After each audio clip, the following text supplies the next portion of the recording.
नमस्कार, स्वागत है आप सभी का गणेश एस्ट्रो हेल्प में।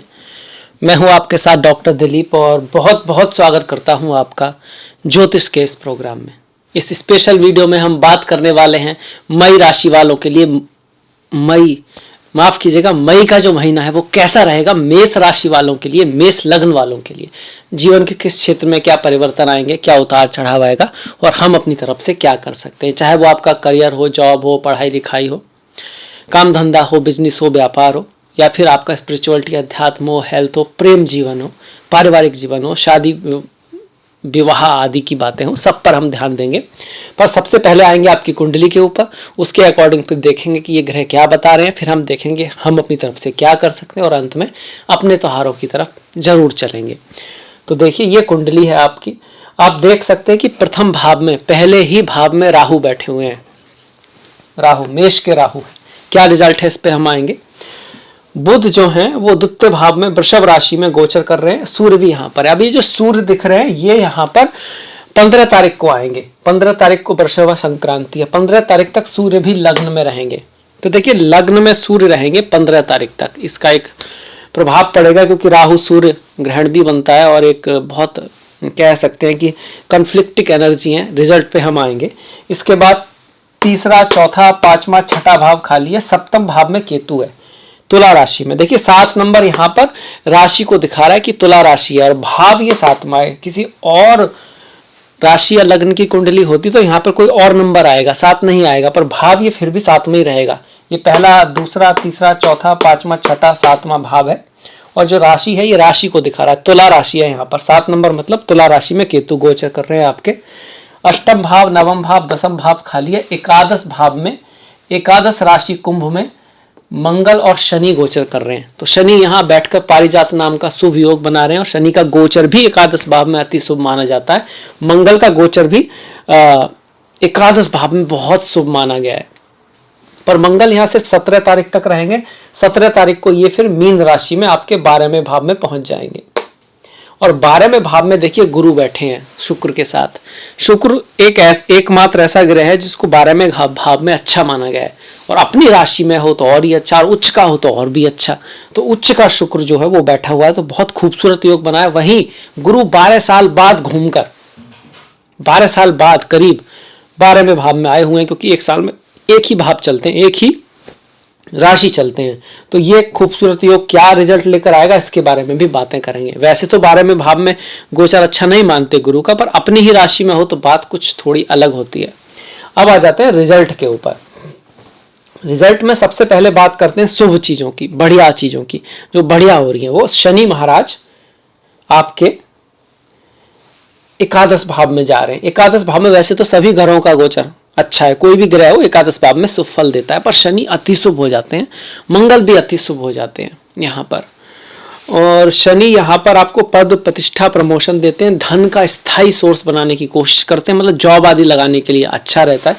इसके साथ साथ आपका नेटवर्क सर्किल ऐसे गंभीर, विचारशील और दृढ़ प्रतिज्ञ, मेहनती लोगों से बनता है। आपके नेटवर्क सर्किल में ऐसे लोग आएंगे जो आपके साथ लंबे समय तक टिकने वाले हैं। भले बहुत ज्यादा फ्रेंड्स ना दे, पर कुछ ऐसे फ्रेंड्स देगा जो आपके साथ वास्तव में आपकी हेल्प करने वाले होंगे। सीनियर्स, आपके आपसे बड़े, अच्छे लोगों के साथ, बड़े लोगों के साथ आपके कांटेक्ट जो स्थापित करने में शनि यहाँ पे सहायता करते हैं। अब ये बात अलग है कि आपके गोचर में तो शनि बहुत अच्छा है, जन्म कुंडली में कैसा चल रहा है, दशा महादशा कैसी है। अगर वहां पर भी अच्छा हुआ और शुभ दशा हुई तो फिर ये जो शनि है आपका 2 महीने यहाँ पर रहने वाले, मई और जून और 12 जुलाई तक, तो आपके लिए कुछ बहुत बड़ा हो सकता है लाइफ में, जैसे कि नौकरी का लग जाना, पद प्रतिष्ठा प्रमोशन का बढ़ जाना। अब ये सिंबॉलिक होता है कि करोड़ों बरसेंगे, किस्मत चमकेगी। वो किस्मत चमकना ही है, कुछ अच्छा होता है डिपेंडिंग अपॉन द प्रारब्ध। किसी के लिए बहुत अच्छा होता है, कुछ बहुत बड़ा करोड़ों कमाएगा तो कोई लाखों कमाएगा, डिपेंडिंग अपॉन प्रारब्ध के ऊपर जन्म कुंडली में क्या लिखा है। पर हाँ, गोचर बहुत बढ़िया हो रहा है। यहां से शनि की दृष्टि जो है लग्न पर पड़ेगी, पंचम भाव पर पड़ेगी और आपके अष्टम भाव पर पड़ेगी। 3 दृष्टियां हैं शनि की, तीसरी, 7वीं और 10वीं। तो तीसरी दृष्टि 1, 2, 3 लग्न पर आई, तीसरी। 7वीं दृष्टि ठीक सामने है, देखिए 1, 2, 3, 4, 5, 6, 7 तो पंचम भाव पर, और 10वीं दृष्टि 7 के बाद 8, 9, 10 ये अष्टम भाव पर आ रही है। तो शनि की दृष्टि जो आपके लग्न पर आई है तो आप ये कहिए कि चीज़ों में थोड़ा डिले तो होगा, एकादश भाव में भी डिले के साथ चीज़ें होंगी, पर होंगी अवश्य। आपको बहुत मेहनती बनाएगा, हार्ड वर्किंग बनाएगा, आप चीज़ों को टालेंगे नहीं, चीज़ों को पूरा निपटाने की कोशिश करेंगे। शनि यहाँ से, शनि की जो पंचम पर दृष्टि आ रही है आपकी पंचम भाव पर, तो ये आपको पढ़ाई लिखाई के क्षेत्र में एफर्ट करना होगा, हार्डवर्क करना होगा। थोड़ा सा पढ़ाई लिखाई के मामले में थोड़ा सा दिल लगा के काम करने की आवश्यकता है, तभी सक्सेस मिलेगी। संतान के साथ कुछ थोड़ा बहुत मतभेद हो सकता है, पर यहाँ शनि की जो स्थिति है वो आपको रोग ऋण शत्रु से विजय दिलाएगी, आपकी समाज में स्थिति को उच्च बनाएगी। इसके साथ साथ धन के मामले में भी आपके धन का सोर्स बढ़ेगा, पैसे को लाएगी, इसी वजह से शनि को यहाँ अच्छा कहा गया है। अब इसके बाद देखिए, अगर मंगल की बात करते हैं तो मंगल 17 तारीख तक, मतलब आधे से ज़्यादा तो यहीं रहेंगे। रियल एस्टेट से लाभ होगा, ज़मीन से आपको लाभ हो सकता है। इसके साथ साथ आपके पद प्रतिष्ठा प्रमोशन में वृद्धि होगी, नेटवर्क सर्किल आपका बढ़ेगा, क्योंकि लग्नेश एकादश लाभ भाव में जा रहा है, लग्नेश लाभ में गया तो धन का लाभ तो होगा यहाँ पर। और यहाँ बैठकर मंगल की जो दृष्टियां हैं वो आपके वाणी के भाव पर आएगी। चौथी दृष्टि 1 2 3 4, मंगल की 3 दृष्टियां, चौथी 7वीं 8वीं, तो चौथी आई, 7वीं ठीक सामने, और 8वीं मतलब 7 से अगली 8वीं छठे भाव पर आ गई है आपका। तो वाणी के भाव पर आ रहा, तो वाणी का थोड़ा ख्याल रखना है। वाणी आपकी थोड़ी कड़वी हो सकती है, थोड़ा सा आप कटु बोल सकते हो, वाणी का ख्याल रखना है, क्योंकि वाणी के भाव पर ही नहीं, वाणी के कारक बुध पर भी मंगल की दृष्टि रहेगी। तो वाणी ऐसी बोलिए मन का आपा खोए, औरों को शीतल करे आपहु शीतल हो। तो वाणी का बहुत ज़्यादा ख्याल रखने की आवश्यकता यहाँ पर बनती है। परिवार में एक दूसरे से बना के रखें। देखिए, गलती किससे नहीं होती है, आपसे भी होती है तो औरों से भी होगी। आप अपनी गलती को नॉर्मली माफ़ करना चाहते हैं, माफ़ नहीं तो कम से कम आप उसके रीजन समझते हैं, क्या स्थिति रही उसके अकॉर्डिंग दूसरे को भी समझने की कोशिश करें। और जितना आप अपने आप को चाहते हो कि लोग सम्मान दें, आपको वैल्यू दें, आप भी दूसरे को सम्मान दें, वैल्यू दें, तो वो भी आपको वैल्यू देगा। कम से कम आपकी तरफ से उस चीज़ की एक शुरुआत हो रही है ना। तो इस चीज़ का ध्यान रखना है। रिश्तों में, परिवार में रिश्ते बहुत इंपॉर्टेंट हैं, समाज में रिश्ते बहुत इंपॉर्टेंट हैं, और इस लाइफ में भी रिश्तों का बड़ा महत्व है। रहीमन धागा प्रेम का, मत तोड़े चटकाए, जोड़े ते फिर ना जोड़े, जोड़े गांठ पड़ जाए। तो मंगल की ये स्थिति है। छठे भाव पर जो मंगल की है, तो आपके रोग ऋण शत्रु के लिए अच्छा है, मतलब आपका रोग समाप्त होगा, ऋण आदि आपका उतर सकता है, और शत्रु जो है आप उसको आप परास्त कर पाएंगे। कोई कोर्ट केस वगैरह चल रहा है तो उसमें आपके विजय होने के चांस हैं। कर्जा वर्जा लेने के लिए ठीक नहीं है, हाँ आपका जो कर्जा चल रहा है वो उतरने में ये अच्छा है। मंगल को और अच्छा करने के लिए हनुमान चालीसा करें, बजरंग बाण का पाठ करें, आप सुंदरकांड का पाठ करें, बहुत बढ़िया। हनुमान जी के जो गुण हैं उनको जीवन में लाएं। देखिए, हनुमान जी की जो चरित्र है वो इस तरह का है कि वो सभी मंगल के उच्च गुण हैं। देखने में तो आपको लगेगा कि हनुमान जी एक तो देखिए कभी बहुत ज़्यादा सीरियस नहीं होते हैं, एक तरह से आपको लगेगा, मतलब कितनी भी दुख वाली स्थिति हो आप उनको कभी रोता हुआ विलाप करता हुआ नहीं पाएंगे। एक बार को रामचंद्र जी जब माँ सीता जाती हैं तो थोड़ा विलाप करते आते हैं, हनुमान जी नहीं। जब भी जबकि शेषनाग जो था, नागपाश में जब बंध गए थे भगवान श्री राम और लक्ष्मण, तब भी हनुमान जी कोई रो नहीं रहे थे, विलाप नहीं कर रहे थे, गोल की तलाश में थे, लक्ष्य की तलाश में थे, लगे हुए थे। पहली बात। दूसरा, डिसिप्लिन। मंगल डिसिप्लिन को दिखाता है। कुछ लोग समझते हैं मंगल वो है जिसपे अपने क्रोध पे काबू नहीं रहता, वो निम्न मंगल है। अच्छा मंगल डिसिप्लिन, जब तो आर्मी में है ना, आर्मी का डिसिप्लिन कितना जबरदस्त होता है। सुबह 4 बजे उठना है तो उठना है, अपने जो गोल बना लिया उसको पूर्णतः करे बिना हटते नहीं है वो लोग। तो मंगल इसी वजह से अच्छा मंगल हो तो आर्मी, मिलिट्री फोर्स, क्योंकि वहां डिसिप्लिन का बड़ा महत्व है और जीवन में भी डिसिप्लिन का बहुत महत्व है, तो वो चीज भी लाना। फिर दूसरा मंगल है साहस, बहादुरी, हिम्मत। कभी कभी आप ही को खुद पता नहीं होता कि आप ये कर भी सकते हो नहीं, जब तक आप उस सिचुएशन में आते नहीं हो। तो आप अगर दूर से ही ये आइडिया लगा रहे हो कि मुझसे हो पाएगा, नहीं हो पाएगा, मुझसे ना हो पाएगा, तो वो ऐसा हो सकता है कि आप उससे 10 गुना भी कर लो, पर चूंकि आपके मन में ही अभी वो एक्सपोजर आपको नहीं मिला है तो आपको आपको लग रहा है कि आपसे नहीं हो पाएगा और आप करोगे नहीं, अब चांस ही नहीं लोगे, तो मंगल वो बहादुरी है कि व्यक्ति जाके देखता है, चांस लेता है, और जब अपने पर खोलता है तभी समझ में आता है कि भाई मैं तो यहाँ पे आराम से उड़ सकता हूँ, तो मैं भी कर सकता हूँ, वो कर सकता है तो मैं भी कर सकता हूँ। तो सोच को बड़ा रखना मंगल सिखाता है। तो ये अच्छे मंगल की निशानी है, उनके अंदर खुद ब खुद होता है। पर बाई चांस आपका मंगल उतना अच्छा नहीं, तो आपको ऐसा बनना है प्रैक्टिस के साथ, कर्म के साथ। संसार कर्म प्रधान है, और हनुमान जी की जो कथा है वो आपको इस बारे में बहुत ज़्यादा है, आप जब पढ़ेंगे सुनेंगे तो उससे आपको सीखने को बहुत कुछ मिलेगा। इसके अलावा मीठी चीज़ों का दान करना, हनुमान जी को चोला चढ़ाना, सिंदूर चढ़ाना, ये भी मंगल की रेमेडीज हैं। अब आ जाते हैं गुरु और शुक्र पर। बहुत ही खूबसूरत योग 12वें भाव में बढ़ा हुआ है। तो विदेश यात्रा होगी, धन का खर्च होगा किसी अच्छी चीज पर, यज्ञ पर, हेल्प पर, किसी ऐसे व्यक्तियों की सहायता में दान आप कर सकते हैं। दान, किसी को दान करना जिसको आवश्यकता है, अच्छी चीज़ों पे खर्च होगा। आपकी एनर्जी जो है धर्म पर, स्पिरिचुअलिटी पर, अध्यात्म पे खर्च होगी। विदेश जाने का बहुत योग बनता है, पढ़ाई लिखाई के लिए, हायर एजुकेशन के लिए बाहर जाने का बहुत ज़बरदस्त योग यहाँ पर बनता है। व्यापार के लिए, धन कमाने के लिए भी बाहर जाने का शौक मतलब हो सकता है। आपके कुछ क्लाइंट, आपका कुछ कनेक्शन कहीं ना कहीं फॉरेन से, विदेश से यहाँ बन सकता है। 12वें भाव में गुरु शुक्र आ रहे हैं, तो स्पिरिचुअलिटी, अध्यात्म, मोक्ष के लिए भी बहुत अच्छा भाव है। जिन लोगों के 12वें भाव में शुभ ग्रह हो, शुभ ग्रह देख रहे हैं, उनको बोलते हैं कि मोक्ष प्राप्त। मोक्ष मतलब मुक्ति, फ्रीडम। फ्रीडम किससे? फ्रीडम थॉट्स से, फ्रीडम खुद से। हमने ही खुद को अपने आप बांधा हुआ है। ईगो, फॉल्स आइडेंटिफिकेशन, मैं हूं, यही भ्रम है। मेरी थॉट्स है, सारी थॉट्स तो बाहर से ही आई हुई है, इंफॉर्मेशन से, बचपन से लेकर। आपकी कहां से आई? मैं हूं, ये भी भ्रम है। क्योंकि ऐसा नहीं है मैं हूं होने का मतलब, कहीं ना कहीं ऐसा लगता है मैं अलग हूं। जब हम बोलते हैं मैं हूं, तो इस तरह से वास्तव में जो कहना चाह रहे हैं कि मैं अलग हूं, और ऐसा कुछ है नहीं, कुछ अलग नहीं है, सब जुड़ा पड़ा है यहां पर इस संसार में। जैसे नदी में करोड़ों बुलबुले उठते रहते हैं, गिरते रहते हैं, हो सकता है एक बुलबुला समझ रहा है कि मैं हूं, मैं कुछ अलग हूं, और मैं बहुत तेजी से चल रहा हूं, मैं बहुत बहादुर हूं, ये है वो है, पर वास्तव में उस पानी का पार्ट ही वो बुलबुला है। अलग से उसकी सत्ता दिखती जरूर है और बुलबुले के लेवल पर है भी, पर बहुत गहराई से देखोगे तो नहीं है। तो ये स्पिरिचुअलिटी, अध्यात्म की तरफ आपको ले जाता है। संसार की कह सकते हैं असारता को दिखाता है, असारता को दिखाता है। निरर्थकता मतलब बिना अर्थ, समाज ऐसा कुछ अर्थ नहीं है, सब कुछ एक खेल की तरह है। जब तक सपने में होते हैं तो वो सपना ऐसा लगता है कि पता नहीं क्या चल रहा है, और बस यही जीवन है, और भाग रहे, और ये सब वो बहुत आप उसमें गुथे हुए, और सपने में डर भी लग रहा है, सब कुछ ऐसा रियल लग रहा है। पर जब सपना टूटता है तो पता चलता है यार ये तो कुछ था ही नहीं। तो सारा जो खेल है इसी तरह का है, और इसको समझने में समय लगता है, किसी को ज़्यादा लगता है, किसी को कम लगता है, किसी को एक जन्म लगता है, किसी को ज़्यादा जन्म लगते होंगे, पर हाँ सत्य यही है। तो ये उसके लिए भी बहुत अच्छा है। इसके साथ साथ इन दोनों ग्रहों की दृष्टि छठे भाव पर पड़ रही है, तो आपके लिए जॉब लगने के लिए, काम के लिए, डेली लाइफ के लिए अच्छा है।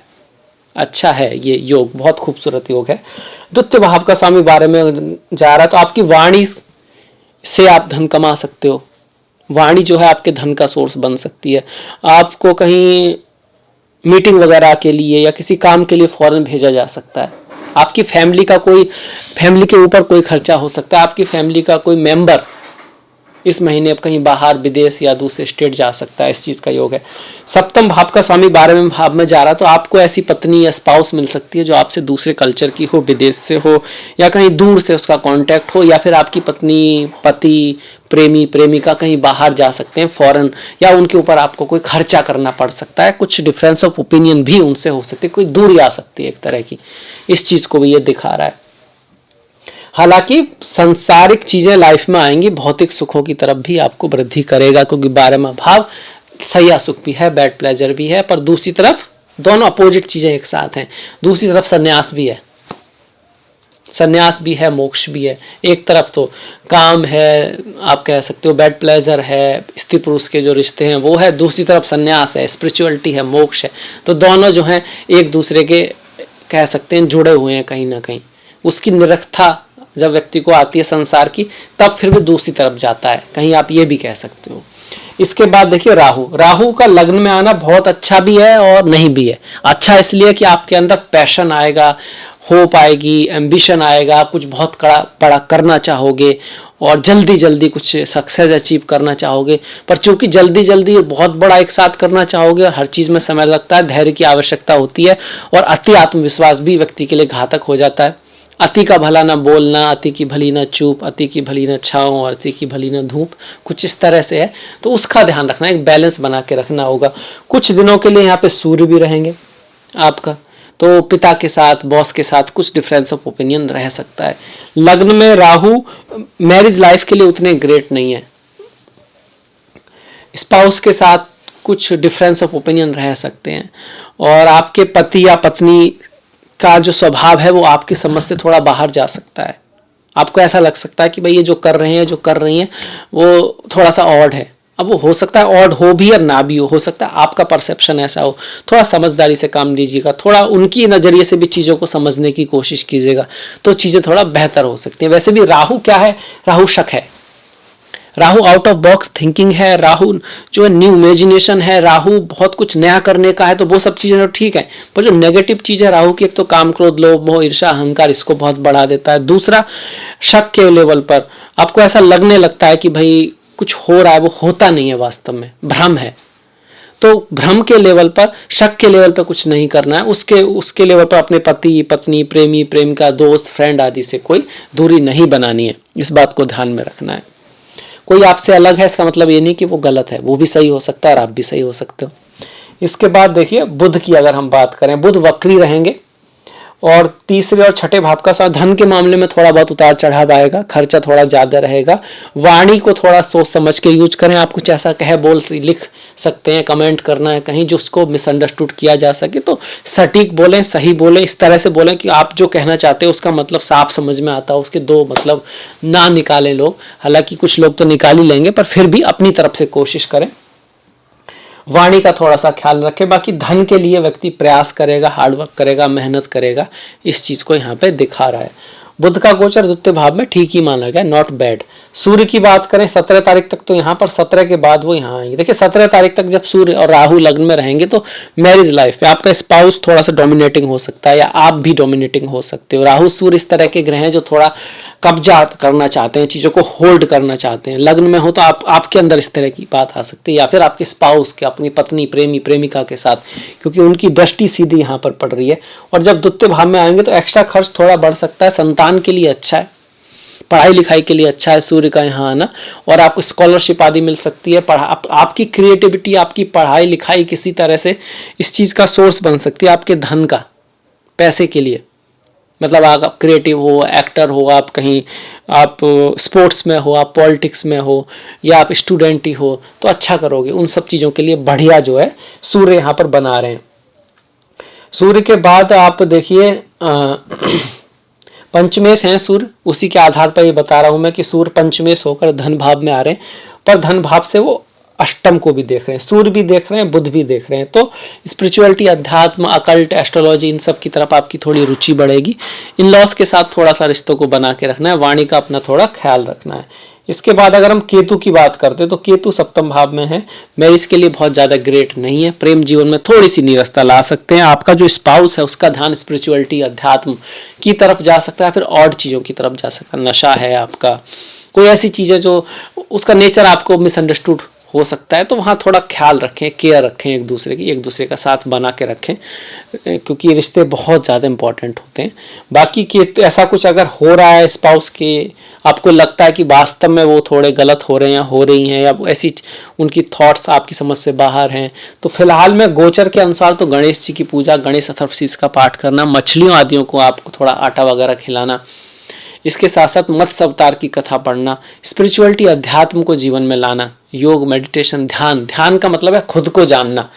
अब ध्यान को हम कभी कभी ये भी सोचते हैं कि सांसों पे ध्यान करना है, किसी एक मंत्र पे ध्यान करना, वो भी जरूरी है, उससे शांति आती है, उससे एक ठहराव आता है।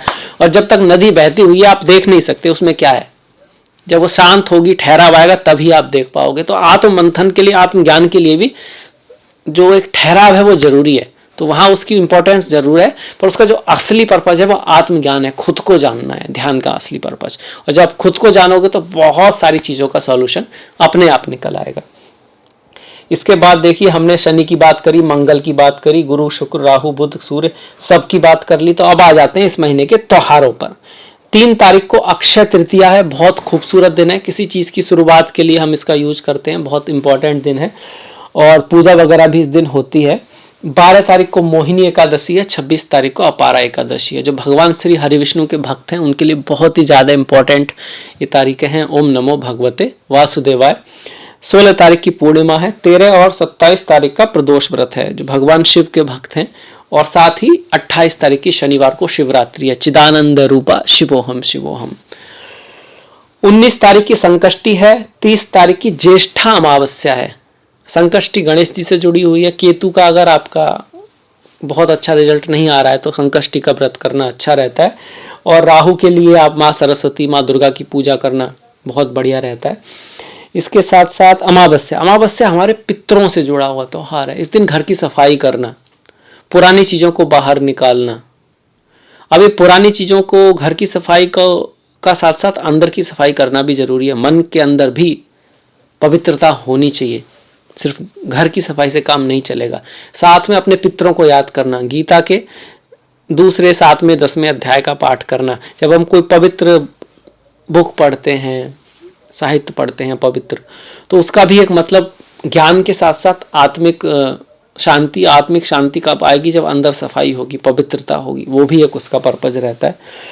और मंत्र जप तप दान के लिए भी अमावस्या बहुत अच्छा दिन है। इसी तरह से संक्रांति 15 तारीख को जो सूर्य बदल रहे हैं ना, यहाँ से यहाँ पर जाएंगे मेष से वृषभ में, संक्रांति भी जप तप दान से जुड़ा हुआ है, पूर्वजों से जुड़ा हुआ है, क्योंकि सूर्य आत्मा है, आत्मा सु परमात्मा। तो ये गीता की जो बातें मैं कर रहा हूँ, गीता पढ़ना अमावस्या को, वृषभ संक्रांति को, ये थोड़ा सा ज़्यादा शुभ माना गया। वैसे हर दिन भी पढ़ सकते हैं, कोई उसमें ऐसा नहीं है। तो ये था मेरी तरफ से मेष राशि के लिए मई का राशिफल। मुझे आशा है आपको पसंद आया होगा, अच्छा लगा होगा। तो प्लीज़ लाइक कीजिएगा, शेयर कीजिएगा, घंटी वाला बटन दबाना मत भूलिएगा। आपका जो सहयोग है वो बहुत महत्वपूर्ण है, उसको बना के रखिएगा। आपसे मुलाकात होगी नेक्स्ट वीडियो में, पर उससे पहले मैं आपसे आग्रह करूंगा कि मैंने डिस्क्रिप्शन में लिंक दिया है फेसबुक का, इंस्टाग्राम, ट्विटर आदि का, तो प्लीज़ लाइक, प्लीज़ फॉलो। और अगली मुलाकात तक अपना ख्याल रखिएगा, अपनों का ख्याल रखिएगा, सभी का ख्याल रखिएगा। नमस्कार।